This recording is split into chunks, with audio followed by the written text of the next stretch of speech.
जब घर में सपूत पैदा होता है तो सगुन दिखाई देते हैं, और जब कुल कपूत पैदा होता है तो असगुन ज्यादा नजर आते हैं। लड़का जब पैदा हुआ असगुनों की जड़ी लगती, आंधी तूफान बादल गरज रहा है, बिजली चमक रही है, पानी बरस रहा है, और जब लड़का पैदा हुआ है मथुरा वो ऐसा नहीं है।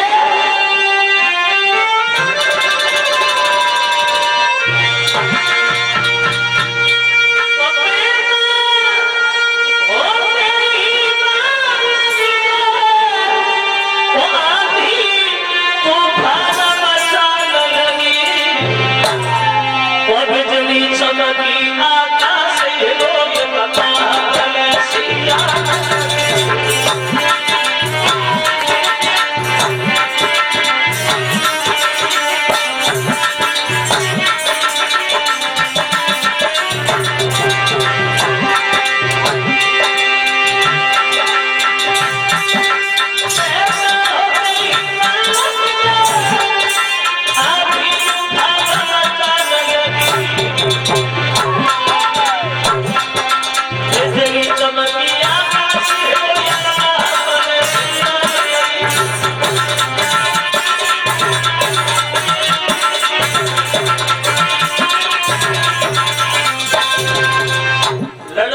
समय पैदा होगा उसी बच्चे का नाम रखा गया है कंस।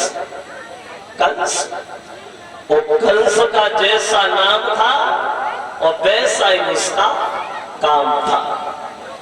कंस बचपन से इतना बड़ा शैतान था, किसी बच्चे का सर फोड़ना, किसी का हाथ तोड़ना, किसी का पैर तोड़ना। अब शिकायतें आना शुरू हो गई महाराज उग्रसेन के पास। गांव के लोग बोले भैया चलो महाराज से कहेंगे, ऐसे कैसे काम होगा। अब गए दरबार में, सबने जाके हाथ जोड़ के बात कही, महाराज माफ करना, छोटा मोह है बड़ी बात। कहते हुए डर तो लग रहा है लेकिन कहना मजबूरी है महाराज। तुम्हारा लड़का इतना आवारा बन गया है जो हमारे बच्चों को घर से निकलने ही नहीं देता, दुश्वार कर दिया है बच्चों का जीना। इस बात से बड़ा परेशान। अगर ऐसे ही होगा तो हम मथुरा में नहीं रहेंगे, हम कहीं दूसरी जगह जाके बस जाएंगे। तो ये बात उग्रसेन को बिल्कुल अच्छी नहीं लगी। उग्रसेन को बड़ा शर्म महसूस रही। सोचने लगे हमारे बच्चे की खातिर लोग परेशान हैं। तो क्रोध में आए और कंस को अपने करीब बुलाया। कंस खड़ा हो रही है तुम्हारी, पागल हो रही हो तुम, भूल गए हो जो रिश्ता शेर और बन का होता है वो रिश्ता राजा प्रजा का होता है। अगर शेर अपने शरीर की ताकत में घमंड में आए और बल को उजाड़े तो फिर अपने शरीर को तो छुपाएगा। अगर ऐसे चलता रहा तो एक दिन वो होगा जो कोई के दिन में जाके समझ गए। कंस बोला हाँ हम समझ गए। क्या समझ गए तुम? चिल्ला काय को रहे हो, बुढ़ापा है सांस रुक जाएगा। और हम समझ गए। क्या समझ गए हो तुम? बोले हम समझ गए तुम्हें बुढ़ापे में राज्य नहीं आराम की ज्यादा जरूरत है।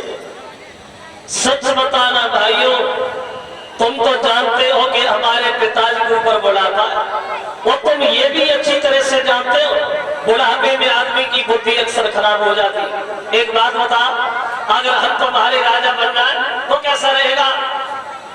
कोई नहीं बोला। हम राजा बन जाए कैसा रहेगा? कोई उत्तर नहीं आया। कंस के जो पीछे रोज घूमने वाले थे वो ही खड़े हो गए। जवाब दिया महाराज अगर आप राजा बनना कर गया है तो बात ही बड़ी धरी है। कंस भागा, बूढ़े से पिता के सर से मुकुट उतार करके अपने सर के ऊपर रख लिया। उग्रसेन को हथकड़ी बेड़ियां डाली और मथुरा की जेल में डाल दिया। तुम आराम करो, तुम्हें आराम की जरूरत है, अब राज्य अब हम करेंगे। बैठ गया है गद्दी पे कंस और सबको संबोधित करता हुआ बोला, हमारे दरबार में बैठे हुए सभी भाइयों, आज तक तो हम तुम्हारे राजकुमार थे, लेकिन आज के बाद राजा होने के साथ साथ तुम्हारे भगवान है भगवान। लेकिन एक बात ध्यान रखना, जो हमारे पिताजी के शासन में होगा वो भगवान भोजराज कंस के शासन में हरगिज नहीं होगा। पागल थे हमारे पिताजी, उनसे बड़े पागल तुम। जो वो कहते रहे तुम करते रहे। कोई यज्ञ नहीं करेगा, कोई हवन नहीं करेगा, मंदिरों को तोड़वा दिया जाए, गौशाला में आग लगवा दी जाए। अगर महात्मा लोग तुम्हें कहीं मिल जाए, पकड़ के मथुरा की जेल में डाल दो, एक महीना की रंगी रोटी दो, जो जिंदा बने रहे, भजन करने की ताकत किसी के अंदर नहीं रहे, कोई यज्ञ नहीं करेगा। मूर्खों, पौष्टिक घी को लेकर अग्नि में जला देते हो, उसे बर्बाद कर देते हो। खुद खा, शरीर को मजबूत बना। अगर माता पिता अगर ज्यादा बूढ़े हो जाते हैं, उन्हें व्यर्थ में न खिलाओ, उठा के नाले फेंकिया, वही होगा जो हम कहेंगे।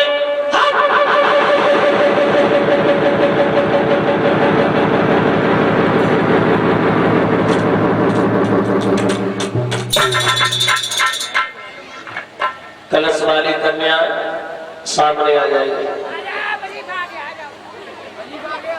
कंस जब राजा बना तो कानून नए नए तैयार होने लगे हैं।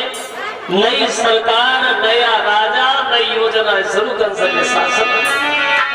ऐसा ही तो अधिकारी हो जब कंस तो कानून नए नए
जिस समय राजा बना है तो कानून नए नए तैयार होने लगे।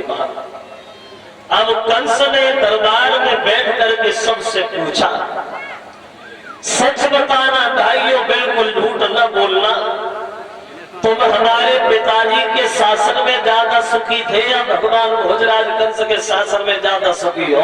तो बोलो। कोई नहीं बोला। हमारे पिताजी के शासन में ज्यादा सुखी थे या हमारे शासन में सुखी हो? बता। कोई नहीं बोला। एक खड़ा हो गया, कहने लगा महाराज की जय हो, महाराज की जय हो। बोलो।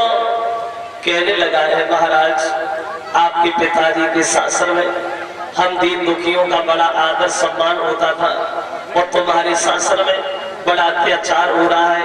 हम इस बात से बड़ा दुखी है, बड़ा दुखी। कंस बोला अरे दरबार